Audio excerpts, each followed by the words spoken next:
നമസ്കാരം. എന്തൊക്കെ കാണണം? ശിവ ശിവ. നിങ്ങൾ തന്നെ ഒന്ന് ആലോചിച്ച് നോക്കിയേ. 10ാം ക്ലാസ്സും ഗുസ്തിയായിട്ടുള്ള ഒരാൾ നിങ്ങളുടെ മക്കളെ വന്നിട്ട് SSLC പരീക്ഷ അല്ലെങ്കിൽ ഇപ്പോൾ നടക്കാൻ പോകുന്ന ബോർഡ് എക്സാമുകൾ +2 അല്ലെങ്കിൽ 10ാം ക്ലാസ് പരീക്ഷകൾ നടക്കാൻ പോവുകയാണ്. അതിലെ വിദ്യാർത്ഥികൾക്ക് എങ്ങനെയാണ് പരീക്ഷ എഴുതേണ്ടതിൻ്റെ ഉപദേശം കൊടുത്താൽ എങ്ങനെ ഇരിക്കും? ഒരു അഭിപ്രായം അറിയാൻ ചോദിക്കണം. അതിനുശേഷം നിങ്ങളെ ദൃശ്യം കാണിച്ചുതരാം. പുറം തലയ്ക്കൊന്ന് കൊടുക്കാൻ തോന്നും. അതാണ് ഇന്നിപ്പോൾ ഡൽഹിയിൽ നിന്നൊരു ദൃശ്യം പുറത്തേക്ക് വന്നത്. ദേ നോക്കിയേ, ഇതുവരെ 10ാം ക്ലാസ് തികച്ചു പഠിച്ചതിൻ്റെ സർട്ടിഫിക്കറ്റുകൾ പുറത്തു വന്നിട്ടില്ല. അതുപോട്ടെ, ഡൽഹി യൂണിവേഴ്സിറ്റിയിൽ നിന്ന് വരെ അദ്ദേഹം ഉന്നത ഡിഗ്രി എടുത്തിട്ടുണ്ടെന്നാണ് പറയുന്നത്. ഒന്നിനും സർട്ടിഫിക്കറ്റ് ഇല്ല, സർട്ടിഫിക്കറ്റോ ഇല്ല. എന്നാൽ കൂടെ പഠിച്ചവർ വേണ്ടേ, പഠിപ്പിച്ച അധ്യാപകർ വേണ്ടേ?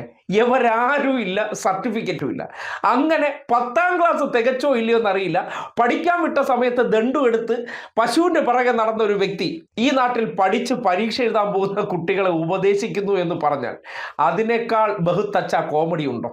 ഇതേ നോക്കിയേ. और टिक मार करो। कल मैंने लिखा था कि मैं आज 5 काम करूं, लेकिन 3 ही किया, तो टिक मार करो 2 रह गए। फिर सोचो 2 कौन रह गए। मैंने दोस्तों के साथ फोन पे ज्यादा बात कर ली। एक टीवी सीरियल था तो मैं 30 मिनट उसमें लगा दिया। तो आपको खुद को लगेगा हाँ ये मैं समय बचा सकता। कभी कभी क्या होता है, हमें पता ही नहीं होता है कि हम समय कैसे बर्बाद करते। जीवन में अगर टाइम मैनेजमेंट सीख ली और समय का प्रोडक्टिव यूज सीख लिया तो आप देखिए आप कभी भी प्रेशर नहीं लगेगा, थकान नहीं लगेगी। अब जैसे मैं हूं, इतने सारे काम होते हैं लेकिन मुझे टेंशन नहीं है, क्योंकि मुझे बहुत पहले से ही एक प्रकार से समय का सही उपयोग करने की आदत बन गई। I used to think the Max is the ghost, but now I am the ghost. मैंने बचपन पे मैक्स को देखकर इतना डरा कि वो जैसे भूत, पर अब मैं इतना नजदीक आ गया हूँ कि अब मैक्स को छोड़कर नहीं रह पाता। अच्छा, इतना बड़ा चेंज आया। आपने वैदिक मैथमेटिक्स देखा है? नहीं। ऑनलाइन वैदिक मैथमेटिक्स के क्लास चलते हैं, क्योंकि वो जादू के खेल की तरह। अगर थोड़ा उसमें रुचि लेंगे तो आपको बहुत मजा आएगा और अपने दोस्तों को भी मैथ्स के उस प्रकार के गेम दिखा सकते हो, तो आपकी रुचि और बढ़ जाएगी। Yes, sir. I used to be scared of exams, but it is my friend now. Exam जब डेट शीट आए तो बहुत डर लगता था कि अब एग्जाम में क्या होगा। ये फिर ये एग्जाम वॉरियर बुक का आपकी इसका पहला मंत्र ये कि परीक्षा को हमें उत्साह या उमंग की तरह लेना चाहिए, उत्सव की तरह लेना चाहिए। आपकी पढ़ के उससे मेरे को काफी मोटिवेशन मिला। कभी कभी आपको जो समस्याएं आती है ना, वो घर में से ही आती है। तो जो चीज इसमें से आपको काम आई है वो चीजें उनके काम भी आएगी। कम से कम आपके परिवार के जो बड़े लोग हैं ना, उनके साथ परीक्षा पे चर्चा पढ़ने के लिए कहिए, उसकी चर्चा कीजिए। Yes sir. और कोई मंत्र है तो खास लाइन करके बताइए, देखिए ये PM ने ये कहा है, तुम पढ़ो। सर मेरी मम्मी ने सारे मंत्र पढ़े और मम्मी बहुत खुश हुई। देखिए आपकी ताकत बढ़ गई। I used to be Scared of low marks, but now it is my friend. So पहले ऐसा था कि मतलब हमें लगता था कि मार्क्स ही सब कुछ है। एग्जाम्स के बाद हमारे मार्क्स कम आते थे तो ऐसा लगता था कि अभी मतलब सब कुछ एंड हो गया। पर जब हमने बुक पढ़ा तो मतलब आपने जिस लिखा था, एग्जाम सिर्फ एक लाइफ का प्रिपरेशन है। और आपने हमें डॉक्टर APJ अब्दुल कलाम का एग्जाम्पल दिया। हाँ, याद है आपको। मतलब उन्होंने फेलियर किया, पर अगर ट्राई नहीं करते तो हम लोगों को मतलब मिसाइल मैन ऑफ इंडिया नहीं मिलता।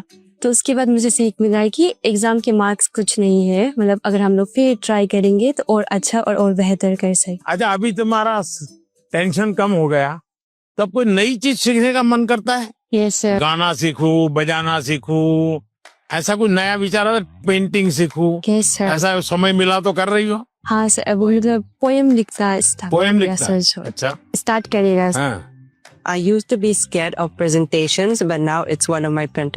जैसे आपकी तरफ है देखा है कि आप कितना जैसे वो कॉन्फिडेंस है, और ये बुक भी मैं पढ़ता है। अभी मैं कॉन्फिडेंस में है, और ये परसिस्टेंस की जब मैं फेल करूँगा तो मैं क्विट नहीं करूँगा, मैं फिर से तैयार करूँगा। तो मैं अभी जैसे आगे में मैं ये प्रेजेंटेशन कर सकता है। अभी हिम्मत आ गया। इसलिए सब मान लीजिए ഇത് കൊണ്ടാക്കുന്ന ആ രക്ഷിതാക്കളുടെ മനോഭാവമാണ് ഞാൻ ആഗ്രഹിക്കുന്നത്. ഈ അടുത്ത കാലത്ത് നമ്മുടെ നാട്ടിൽ പറയാറില്ലേ, ഇതുപോലെ തന്നെ പരീക്ഷ എഴുതിക്കാൻ അനുഗ്രഹം മേടിക്കാൻ നമ്മുടെ ശബരിമല തന്ത്രിയുടെ അടുത്ത് കൊണ്ടു, ഏത് ജയിലിൽ കിടന്ന തന്ത്രിയുടെ അടുത്ത്. ആ തന്ത്രി ഇത്രയും കാലം അനുഗ്രഹിച്ച വിദ്യാർത്ഥികൾ, കുഞ്ഞുങ്ങൾ അല്ലെങ്കിൽ മുതിർന്നവർ, അവരുടെയൊക്കെ ഇന്നത്തെ അവസ്ഥ ആലോചിച്ച് നോക്കി. ആ കുഞ്ഞുങ്ങൾ ആരായി മാറണം?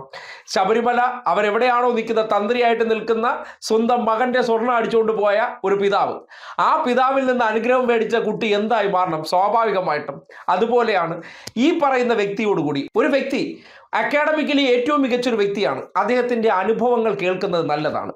ഇത് ഏത് അക്കാഡമിക്ക്? ഈ ദണ്ഡ് അക്കാഡമി എന്നുള്ള ഉപദേശം കിട്ടിയിട്ട് ആ കുട്ടികൾക്ക് എന്ത് പരീക്ഷയ്ക്ക് ഗുണമുണ്ടാക്കാനാണ്?